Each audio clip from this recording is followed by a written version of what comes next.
Монголчуудын хувьд хамгийн их итгэлийг нь даасан хүлээлтэнд нь нийцдэг автомашины цуврал бол Toyota Land Cruiser. За тэр дундаа Prado загвар.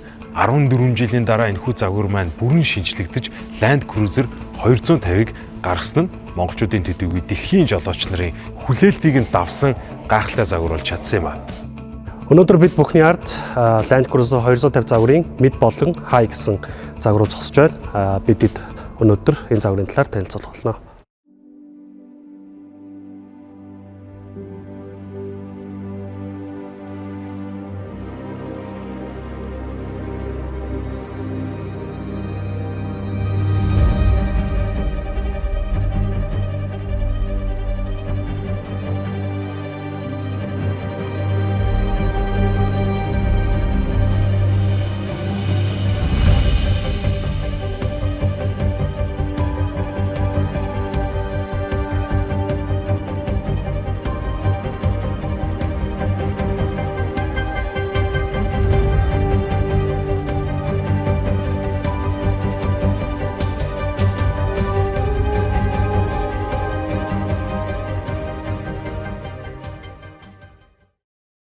За сайн байцгаана уу? Намайг Чин санаа гэдэг. Миний хажууд харин Үнэн Бат маань зогсож байна. Бид хоёр өнөөдөр энэ хоёр загвар тэр дундаа Land Cruiser 250-ийн мэд болон хай загварын хоорондын ялгаа, давуу талууд нь юу юм бэ? Юугаараа өөр юм бэ? Магадгүй та автомашина худалдаа авахар сонгох гэж байгаа бол таны сонголтод бас хэрэгтэй маш олон мэдээллүүдийг хуваалцах гэж байна.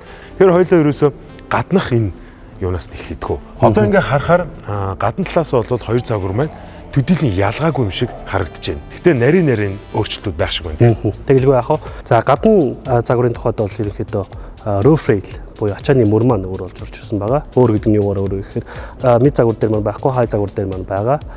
За мөн дээрэс нь front bumper guard буюу урд бампер дээр харагдж байгаачлан тодорхой хэмжээнд хамгаалах зорилттой protection орж ирсэн байгаа. За мөн дээрэс нь борооны хаалт гэж бид хэлдэг те side visor бас өөр байгаа. За мөн дээрэс нь люк гэж бид нэрлэдэг шилэн бэлх юм бас өөр байна. За Land Cruiser 250-ын дотгошоогоо нь одоо хоёлоо оръё. Анх би орж суухад бол дизайн, шийдэл, интерьер нь бол надад маш их таалагдсан, сэтгэлд хүрсэн.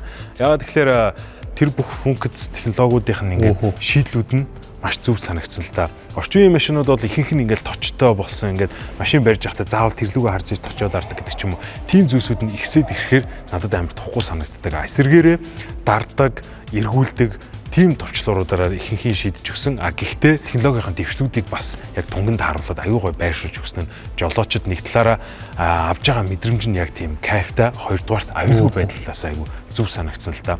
Тэгээд хай болон мэд загварын үед ялгаатай зүйлсүүд анзаарэгдсэн. Хай загварын үед өрүүлэн халдаг, хойтлын суудлын халдаг, хөрдөг, дэлгэц рүүгээ хянах руугаа милээ цацдаг гэдэг ч юм уу те. Гар утсаа уцгүй цэнэглэх боломж олгодог гэдэг ч юм. Өөр юм нэмэлт деталь ер нь тодорхой нь юугаар ялгаатай юм бэ? Тэгэлгүй яг сая хэлсэн дээр бол cruise control гэж байгаа те. Хурд баригч гэж үүдэг. Хөдөө гадаа удаан замд явхад cruise control бол мэдээж хүнд илүү амар байдлыг бий болгодог. Мөн дээрээс нь дуу хийн мэдрэгч. Ямар нэгэн байдлаар дуу хийн гарцсан явж хахад тэрийг танд мэдээлэх зорилттой мэдээлэл байгаа. За та сая хэлсэнчлэн тойл гэж хэлсэн тийм ээ. Тойл маань ерөнхийдөө хай загвар дээр маань илүү дэвшилтэй технологи болох камерын тойлтой байгаа. Тэгэхээр ерөнхийдөө хойно дүр ачаа цэцэн тохиолдолч гэсэн та хойд хэсгээ камераар байнгын хянаад харж авах бас боломжтой. Тэгэхээр хай загварын дотроо ч гэсэн баг зэрэг luxury бас нэмэлт тоногуудтай, нэмэлт функцүүдтэй байх нь шүү дээ, тий. За тэгвэл гаднахаа харчлаа, доторх ялгаагч мэдээд авчлаа. Одоо харин гол үзүүлэлт болох техникийн хөдөлгүүрийн моторын ер нь бол чадал хүчтэй. Тэр нь ер нь ялгаатай болов. Хүмүүс шууд хай болон мэд загварын ялгаа гингүүтэл энэ өөр чинь мотор нь өөр юм биш үү гэдэг юм анх толгойд орж ирэх болов уу гэж бодож байна. Энэ дээр чиний хариулт. За тус хоёр загвар маань 2.4 литр турбо хөдөлгүүртэй байгаа. За мөн дээрээс нь дөрүүлээ хөтэлдэг загвар байгаа. За ганц ялгаа гэвэл юу гэхээр аль аль нь дифференциал, төвийн дифференциал логтой. Гэхдээ хай загвар дээр маань хойд LSD гэдэг дифференциал лог суурилж өгсөн байгаа гэсэн үг. Тэр ерөөхдөө яг ингээд саяны энэ функцүүдийг ингээд сонсоход бол хай болон мэд загвар дээр бол бүх орчин үеийн технологийн шийдлүүд нь бол байгаа юм байна. Хэрэгцээтэй бүх зүйлийг нь багтаацсан байгаа юм байна. Зөвхөн хай загвар дээр үл ялэг жоохон л илүү нэг зүйлсүүд байгаа юм байна шүү дээ. Тэгэлгүй яах вэ? Тэгж ойлгож болох юм байна. Бас нэг зүйл нь хай загвар дээр ингээд нөгөө уртлын суудлал нь уртуулдаг гэж нэг юм сонссон. Тэр яг ямар ч юм. За хай загвар дээр маань илүү том өнгөч гэдэг юм уу те. Илүү тухтай суух гэдэг үүднээс яг гойны доотлын хэсэг дээр ерөнхийдөө илүү сунгагдах боломжтой сандалтай байгаа. Хүмүүс төдийлөн тэрийг мэддгүй ч гэсэн яг энэ ташаанд та бүхэнд бас мэдээлэл өргөж байгаа. Тэгэхээр том биетэй бөхчүүд, сагсчид, тамирчид гэдэг юм уу те. Ер нь өндөр хүмүүс ингээд машинд суухад тухтай ер нь өндөр хүмүүсийг амар гоё бодолцож үтсэн шийдэл хай загвар дээр бас байгаа юм байна шүү. За тэгэхээр ерхий дүгнэлт бол ийм байна залуусаа. Тэгэхээр бид хоёрын ярьснаас илүү их мэдээлэл, илүү наривчсан мэдээллийг авах гэвэл хаанаас авч болох вэ? За Toyota-гийн албан ёсны дилер болон вебсайтаас дэлгэрэнгүй мэдээллийг бол авах боломжтой. За тэгэхээр залуусаа та бүхэн маань дэлгэрэнгүй мэдээлэл аваад бид хоёрын ярьсан болгоныг дүгнэж үзээд өөрсдийнхөө сонголтыг хийгээд өөрсдийнхөө дүгнэлтийг хийгээрэй. Өнөөдрийн бичлэгтээ хамт байсанд баярлалаа. Баярлалаа.